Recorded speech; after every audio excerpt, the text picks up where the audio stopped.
Hi there. So in this video, I wanted to go over how I was able to retain a customer for about 2 years and more, because right now there's still a customer with really just one conversation. The reason I did this video is because if you're a company, you want to retain your customers. You don't just want to get a customer one time and that's it. You want to make sure that you're able to keep your customers as long as possible. And in this video, I'm going to give you my perspective of how I was able to retain a customer being a digital marketing agency. So a while back, I got a call from one of my clients and they had already been working with us for 3 months already up until this point. And I remember I was in my car and they called me, or my client called me, and he mentioned, he's like, look, Franco, it's been 3 months.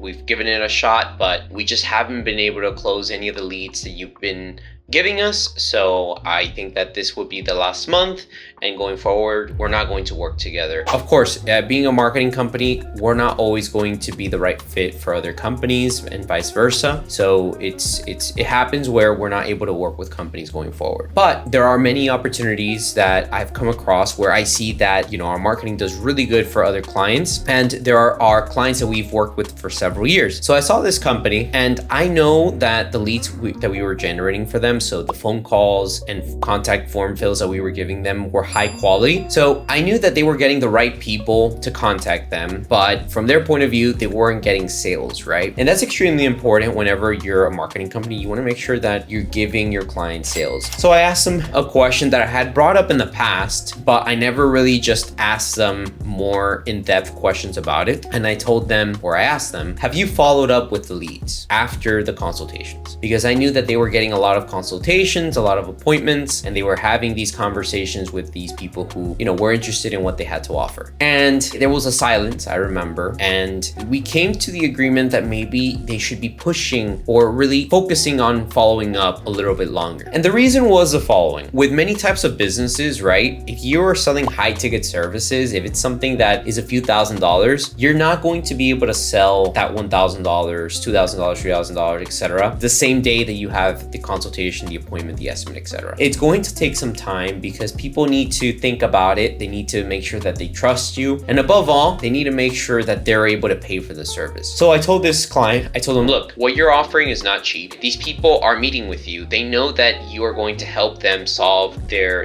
issues. So you need to follow up with them because chances are they're going to hire someone for this and it should be you. And the only way to make sure that it's going to be you is that if you follow up with them routinely, they know that you're still there, that you're still interested in working with them. Because at some point, these people are going to have the money to get started on their project, and they want to make sure that whoever they're going to choose is responsive, is receptive to them. So what you need to do is you need to follow up. I'm honestly glad and grateful that I was given the opportunity to get another month, because the client said, look, you know what? You bring up a good point. Okay, let's give it one more month, right? So we had, I think, the rest of the month that we had there, and then maybe like an additional month. And it wasn't to my surprise because I knew that it was possible, but I'm just glad at how well it worked out, because I think a month later when we met, they mentioned to me that yes, they were actually able to get, I don't know how many, but they were able to close a few projects and they had a pipeline, right? So I think when they followed up, they realized that, hey, like all these people, they're interested, right? They're still, they're still there and they're thinking about working with this company. They're just not ready yet. So, we kept working together. They still trusted me to keep on delivering them leads and they kept following up. And it's been about 2 years now. We're still working together. We're increasing ad spend. But I think that this is extremely important as an example for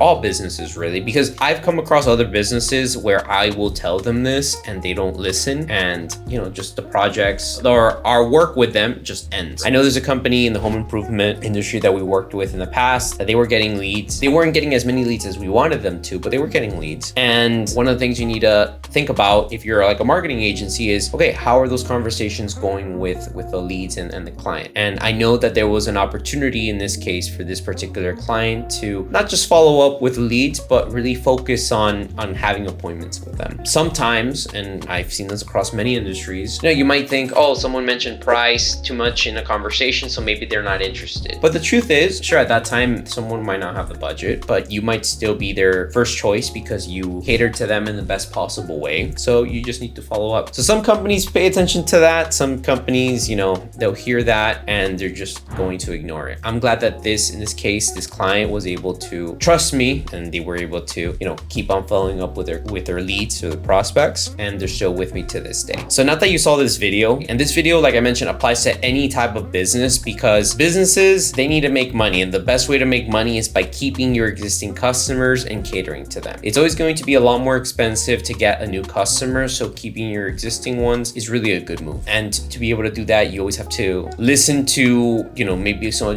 objections and see how you can improve things. So if you saw this video, I highly recommend you start looking into how you can follow up with your leads and prospects. That way you're able to get more sales down the road. But furthermore, just a general idea of seeing how you can improve things or turn things around, I think it's extremely important. Sometimes, for example, I've seen companies, they'll try out Instagram organic posts and it doesn't get sales, and now they give up on Instagram completely. Well, there are different things you could do with Instagram, right? Maybe it's advertising, maybe it's influencer marketing. So there's just different things. Always have that mindset of, I need to try something different to see if I can get different results. So if you like this video, make sure to click here or wherever I'm gonna have the video. That way you can learn how to get more leads for your business, and that way you can help improve your sales. And if you like this video, make sure to give it a like, leave a comment, and if you have any questions related to marketing your company, maybe you need more leads, maybe you want a second set of eyes, just contact us in the link in the description, all right? Thank you very much for your time, and I'll see you in the next one.